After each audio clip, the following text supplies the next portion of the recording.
Nous voilà maintenant, 5 ans plus tard.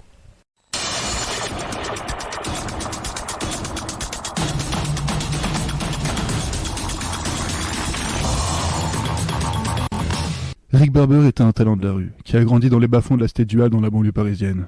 Aujourd'hui, il réside dans les beaux quartiers de Paris et coupe les cheveux des plus grandes stars du moment.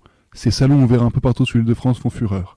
Il est convié sur ce plateau pour la sortie de son livre Rick Barber, entre drogue et dégradé. Une autofiction édictée grâce à l'appui de l'ADT, l'Agence des talents. Veuillez applaudir le PDG des salons, Rick Barber.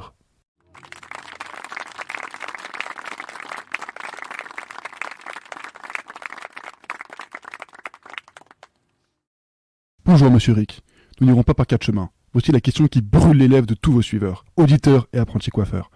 En effet, la sortie de votre livre fait le buzz. Tout le monde veut savoir si votre livre est bien plus qu'une autofiction. Alors, racontez votre histoire. Eh bien...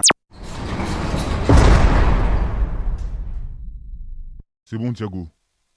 Tu es libre. Alors, tu vas faire quoi pour célébrer ta libération? J'ai un rendez-vous. Une fille qui t'attend? Non, amigo. Avec l'ADT. Thiago avait une petite réputation dans la prison.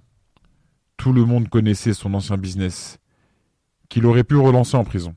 Cependant, Thiago avait mûri. Depuis sa cellule, grâce à la télévision, il a pu voir l'ascension d'Emeric. Il a voulu s'en inspirer. Durant ses heures perdues, avec un papier et un stylo, il a beaucoup écrit des textes de rap, dont un sur Emeric.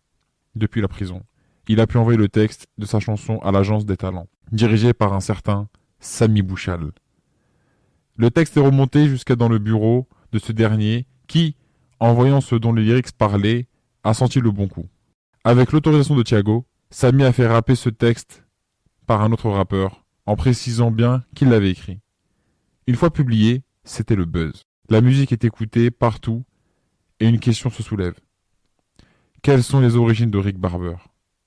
Sentant encore une fois un bon coup, Samy en parle à Emeric et lui conseille d'écrire un livre qu'il éditerait pour surfer sur ce buzz. Tu vas pour un contrat? Je sais pas trop. Mais en tout cas, je sais que je vais pas pour rien. Emeric coupe les cheveux d'un directeur d'un gros label. Il a parlé de moi et l'a mis en relation avec le PDG de l'ADT. Et là, c'est ces deux personnes que je vais rencontrer. Ah oui, c'est du lourd. Mucho, mucho. Et pour ta chanson? Justement, ils veulent en faire une deuxième version, un autre opus, pour la sortie du livre. Mais cette fois, c'est moi qui vais rapper.